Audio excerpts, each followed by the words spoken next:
샤랄라한 DJ 샤디와 함께하는 달콤한 시간. 빨간 머리엔 28번째 이야기. 불운한 백합공주.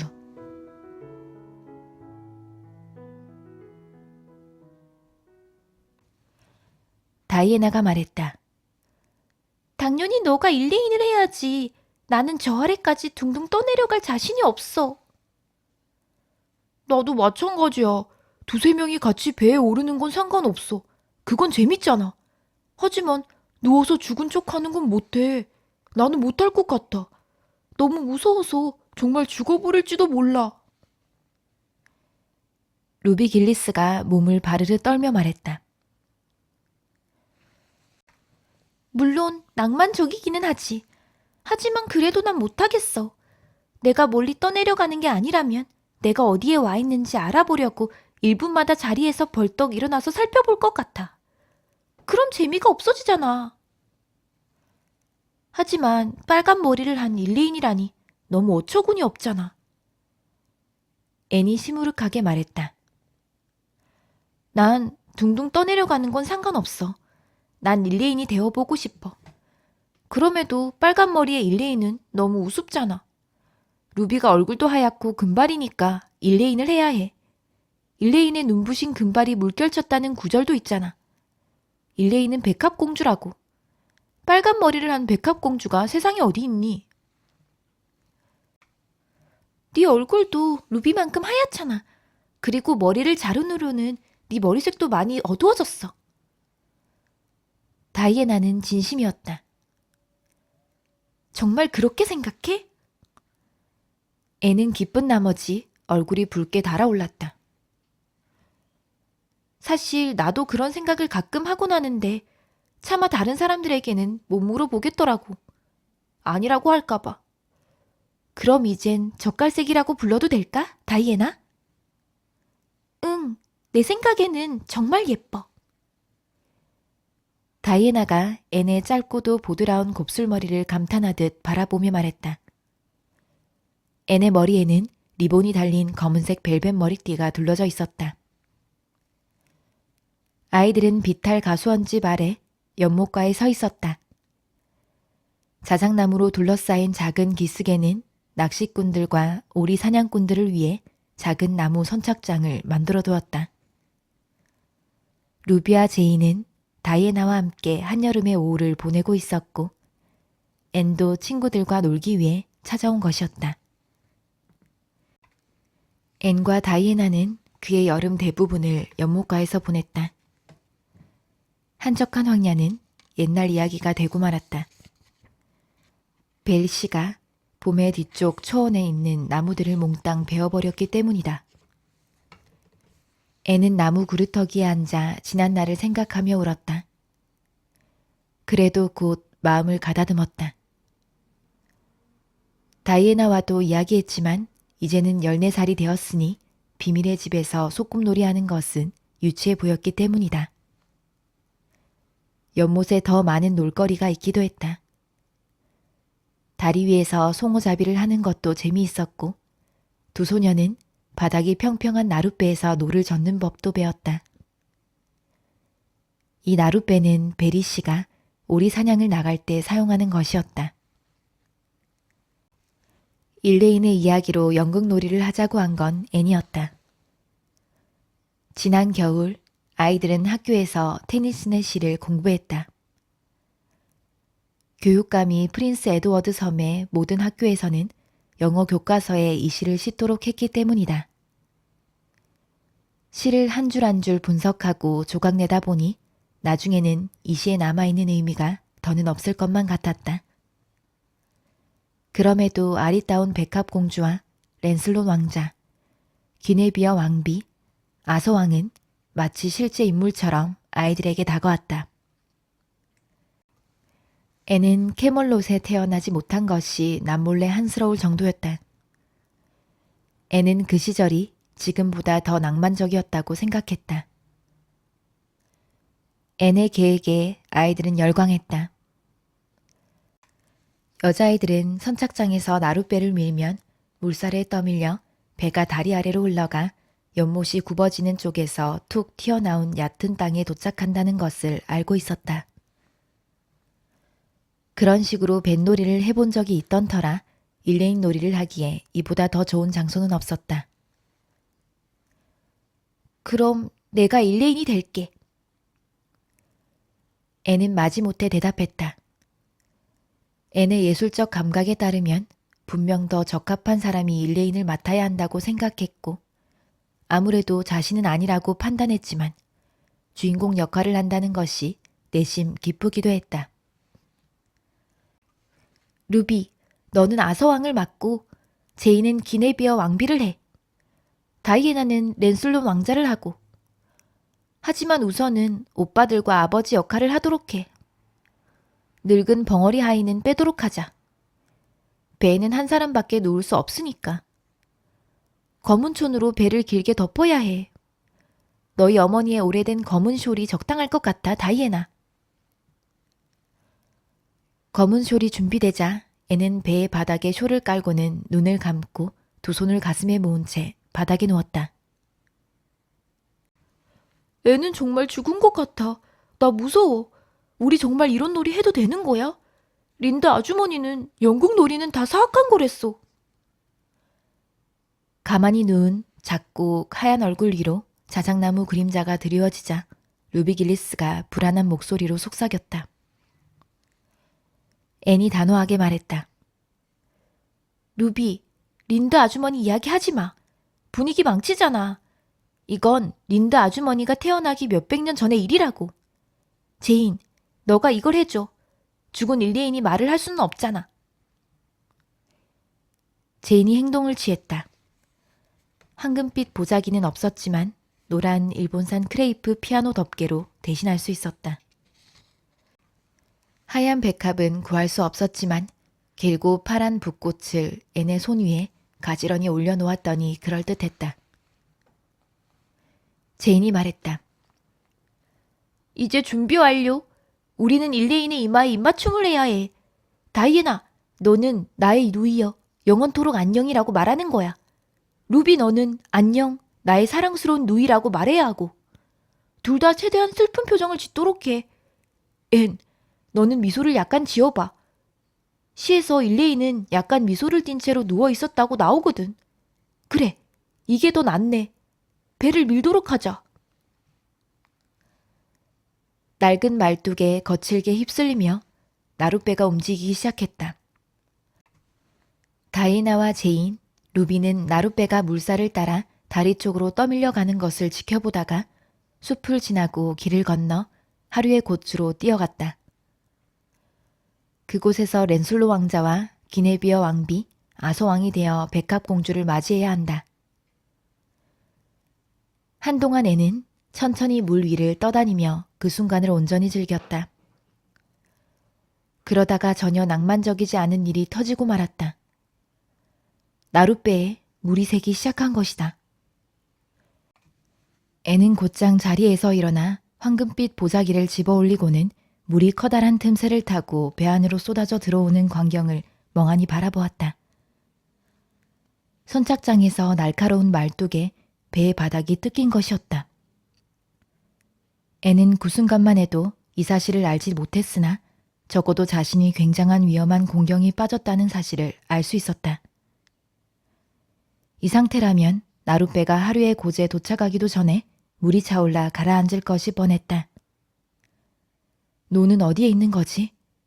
아, 선착장에 두고 왔구나. 애는 온 힘을 다해 소리를 질렀지만 그 누구에게도 들리지 않는 듯했다. 입술이 새하얗게 질렸지만 애는 침착했다. 한 번의 기회가 있다. 단 한 번. 애는 이튿날 앨런 사모에게 말했다. 정말 끔찍하고 무서웠어요. 배가 다리 아래로 떠내려가고 물은 계속 차오르는데 정말 그 순간이 몇 년처럼 느껴졌다니까요. 전 진심을 다해 기도했어요. 하지만 눈을 감을 수는 없었어요. 하나님이 절 구해주실 수 있는 단 한 가지 방법은 배가 다리 기둥에 가까이 닿아 제가 그 기둥을 붙잡고 매달리는 것뿐이었어요. 오래된 통나무 기둥이라 장가지를 쳐낸 자국도 있고 노끈도 매달려 있잖아요. 기도도 해야 했지만 배가 그 방향으로 떠내려가는지 지켜봐야 했어요. 전 이렇게 기도했죠. 하나님, 제발 나룻배가 다리 기둥에 닿을 수 있게 해주세요. 그럼 나머지는 제가 어떻게든 해볼게요. 라고요. 그런 상황에서는 멋진 기도를 할 수가 없었어요. 어쨌든 기도대로 이루어졌어요. 배가 기둥의 정면으로 부딪힌 순간 저는 보자기와 쇼를 걸치고 기둥에 필사적으로 매달렸죠.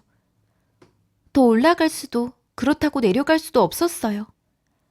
정말 낭만적이지 못한 자세였지만 그때는 그런 생각을 할 수가 없었어요. 물에 빠져 죽을 뻔했는데 뭘 더 바라겠어요. 저는 온 힘을 다해서 기둥을 꽉 붙들고 있었어요. 그렇지 않고선 그 누군가가 와서 저를 도와주지 않는 한 저는 무트로 갈 수 없는 상황이었으니까요. 다리 밑으로 떠내려가던 배는 연못 한가운데로 가라앉았다. 하루의 고제 미리 도착해 앤을 기다리고 있던 루비, 제인, 다이애나는 눈앞에서 배가 가라앉는 것을 보고 말았다. 앤도 배와 함께 가라앉은 것이 분명했다. 잠시 동안 아이들은 멍하니 서 있었다. 얼굴은 창백해졌고 몸은 두려움으로 바르르 떨었다. 그러다가 괴성을 지르며 정신없이 숲을 향해 달렸다. 다리가 보이는 큰 길을 건너면서도 아이들은 한 번도 멈추지 않았다. 필사적으로 기둥에 매달려 있던 애는 아이들이 비명을 지르며 달려가는 것을 보았다. 곧 도움의 손길이 올 것이다. 하지만 그때까지는 이 불편한 자세로 계속 버텨야 한다. 몇 분이 흘렀을 뿐이었지만 이 불행한 백합공주에게는 1시간은 좋게 흐른 것 같았다. 왜 아무도 안 오는 거지? 친구들은 다 어디로 간 걸까?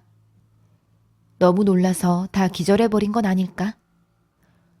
아무도 날 구하러 오지 않으면 어쩌지? 힘이 빠지고 지쳐서 더 이상 기둥을 붙들고 있지 못할 것 같으면 어쩌지? 애는 눈 아래로 일렁이는 무시무시한 초록빛깔 물을 내려다보며 몸을 부르르 떨었다. 온갖 무서운 상상들이 다 떠오르기 시작했다. 예상했던 대로 팔과 손목이 아파서 더는 견딜 수 없을 것 같았다. 그러던 찰나 길버트 블라이스가 하먼 앤드루스의 배를 타고 다리 밑으로 노를 저어오고 있는 것이 아닌가. 길버트는 놀란 얼굴로 위를 올려다보았다. 하얗게 질린 작은 얼굴이 그를 내려다보고 있었다. 공포에 질려있는 얼굴이었지만 그 순간에도 도도함은 잊지 않았다. 앤셜리, 너 거기서 뭐해? 길버트가 소리쳤다. 답을 듣기도 전에 그는 기둥 쪽으로 노를 저어 앤을 향해 손을 내밀었다. 다른 방도가 없었기에 앤은 길버트 블라이스의 손을 잡고 배로 기어 내려왔다. 물에 젖은 솔과 보자기를 부여잡고는 잔뜩 찌푸린 얼굴로 배의 가장자리에 앉았다. 이런 상황에서는 도무지 체면을 차릴 수가 없지 않은가. 무슨 일이 있었던 거야, 앤? 길버트가 노를 저으며 물었다. 앤은 생명의 은인은 쳐다보지도 않은 채 도도하게 말했다. 다른 아이들과 일레인 연극놀이를 하고 있었어. 배를 타고 캐몰롯으로 떠내려가는 장면이었어. 내 말은 나룻배가 말이야. 그런데 배에 물이 새기 시작한 거지. 그래서 기둥에 올라타서 붙들고 있었어. 친구들은 도움을 요청하러 갔고. 나를 무트로 좀 내려다 줄래? 길버트는 순순히 앤을 선착장에 내려다 주었고 앤은 길버트의 도움의 손길을 뿌리친 채 무트로 폴짝 뛰어내렸다. 이번에는 정말 신세를 졌네. 앤이 몸을 돌리며 도도하게 말했다. 길버트도 배에서 뛰어내리더니 앤의 팔을 잡았다. 그가 호둥지둥 말했다. 앤, 잠시만. 우리 친구가 되면 안 될까? 너의 머리카락을 갖고 놀린 건 정말 미안해. 그건 그냥 장난이었지. 너를 화나게 할 생각은 없었어. 게다가 이미 오래전 일이잖아. 네 머리카락은 정말 예뻐. 진심이야. 그러니 우리 이제 친구로 지내면 안 되겠니? 애는 잠시 머뭇거렸다. 자존심이 곤두박질 쳤는데도 처음 느껴보는 야릇한 기분이 들었다. 길버트의 담갈색 눈동자에는 한편으로는 수줍음과 다른 한편으로는 간절함이 서려 있었다. 가슴이 콩닥콩닥 찌기 시작했다. 하지만 씁쓸한 과거의 기억이 떠올라 그녀의 흔들리는 마음을 돌려세웠다. 2년 전의 일이 마치 어제 일처럼 생생하게 되살아났다. 길버트는 모든 학생들이 보는 앞에서 앤을 홍당무라고 놀렸다. 다른 사람이나 어른들에게는 그저 웃어넘길 만한 일인지 모르겠지만 앤에게는 시간이 흘러도 분이 풀리지 않았다. 앤은 길버트 블라이스가 싫었다. 절대 용서하지 않으리. 앤이 차갑게 말했다. 너랑 친구가 되는 일 따윈 없어, 길버트 블라이스. 그러고 싶지 않아. 길버트는 화가 나서 얼굴이 붉게 상기된 채로 배에 올라탔다. 알겠어. 나도 다시는 너랑 친구하자고 안 할 거야, 앤셜리. 나도 이젠 너 신경 안 써. 길버트는 거칠게 노를 저어 가버렸다. 앤은 단풍나무 아래 고사리가 우거진 좁다란 경사로에 다다랐다. 고개를 꼿꼿이 들고 있었지만 이상하게도 후회가 되었다. 길버트에게 다르게 대하고 싶었는데 물론 길버트는 한때 심한 모욕을 주었던 아이다. 그럼에도 애는 주저앉아 펑펑 우는 편이 낫겠다 싶었다. 공포에 떨며 필사적으로 기둥에 매달렸던 탓에 애는 기진맥진하고 말았다. 길을 반쯤 왔을 무렵이었다. 정신이 나가다시피 한 상태로 연못 쪽으로 뛰어오는 제인과 다이애나와 마주쳤다. 아이들은 비탈 가수원 집으로 갔지만 아무도 만날 수 없었고 베리 씨와 그의 부인도 집에 없었다. 루비 길리스는 자리에 주저앉아 버렸다. 그래서 제인과 다이애나는 루비 길리스를 그 자리에 놔두고 유령의 숲을 지나 시냇물을 건너 초록 지붕집까지 뛰었다. 그곳에도 아무도 없었다. 말을 나는 카모디에 갔고 매쉬는 밭에서 건초를 만들고 있었기 때문이다. 다이애나가 앤의 목에 쓰러지다시피 하며 안도의 기쁨과 눈물을 쏟았다. 우린 너가 물에 빠진 줄 알았어. 그래서 살인자가 된 기분이었다고. 왜냐면 우리가 너한테 1, 2인을 하라고 했으니까. 그리고 루비는 완전 넋을 잃었어. 그런데 앤, 넌 어떻게 빠져나온 거야?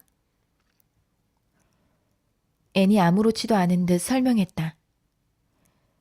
난 다리에 기둥 하나를 붙들고 있었지. 그리고 길버트 블라이스가 앤드루스의 배를 타고 와서 무태 내려다 주었어. 겨우 숨을 고른 제인이 말했다. 앤, 너무 멋지다. 너무 낭만적이야. 그럼 이제 길버트랑 친구가 되는 거야? 앤은 다시 예전의 감정이 떠올라 발끈했다. 아니, 전혀 그럴 일 없어, 제인 앤드루스. 다시는 내 앞에서 낭만적이니 어쩌니 말하지 마. 너희들을 깜짝 놀래게 해서 너무 미안해. 다 내 잘못이야. 난 정말 불행한 별에서 태어났나 봐. 내가 하는 일들은 나뿐만 아니라 내 친구들에게도 폐가 되니 원. 그리고 네 아버지 나룻배도 잃어버렸잖아. 다이애나, 우리는 앞으로 연못에서 더 이상 못 놀게 될 거야. 앤의 예감은 철석같이 들어맞았다. 그날 오후의 난동에 대해 들은 베리 가족과 퍼스버트 가족은 깜짝 놀라고 말았다. 넌 도대체 언제 정신을 차릴래? 마릴라가 혀를 찼다. 철들 거예요. 물론이고 말고요. 분별력 있는 사람이 될 가능성이 높아진 거잖아요. 애는 낙관적으로 말했다. 동쪽 다락방에 혼자 틀어박혀 울면서 마음을 추스리내는 다시 쾌활해졌다. 무슨 배짱으로 그런 말을 하는지 모르겠구나. 마릴라가 물었다. 전 오늘 새롭고 값진 교훈을 배운 거잖아요. 초록 지붕 집에 왔을 때부터 전 실수투성이었어요. 그리고 매번 실수를 할 때마다 저는 단점을 고쳐 나갔고요. 자수정 브로치 사건으로 저는 남의 물건에 손대지 않게 되었고, 유령의 숲 사건 이후로는 헛된 상상을 하지 않게 되었어요. 진통제 케이크 사건 이후로는 요리할 때 더 이상 정신줄을 놓지 않게 되었고요. 염색약 사건은 제 허영심을 바로잡아줬어요. 이제 머리나 코에 대해서 생각하지 않아요. 물론 아주 가끔은 하지만요. 오늘의 실수가 낭만적인 것을 찾아다니는 제 습관을 고쳐줄 거예요. 에이버니에서 낭만적인 걸 기대하는 건 무의미하다는 결론을 내렸거든요. 몇백 년 전 타비소 쓴 캐몰로 내서라면 모를까 오늘날의 낭만적인 건 아무도 알아주지 않는다고요. 저는 계속 발전하고 있어요.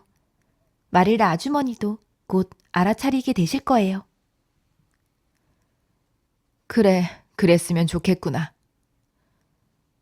마릴라가 믿기 어렵다는 반응으로 말했다. 하지만 마릴라가 나가자 구석진 자리에 말없이 앉아있던 매슈가 앤에게 다가와 어깨를 감싸주었다. 낭만을 전부 버리지는 않았으면 좋겠구나, 앤. 조금 있는 것도 나쁘지 않거든. 아주 많은 건 아니고 약간 말이야. 조금은 간직하렴. 매슈가 수줍은 듯 속삭였다.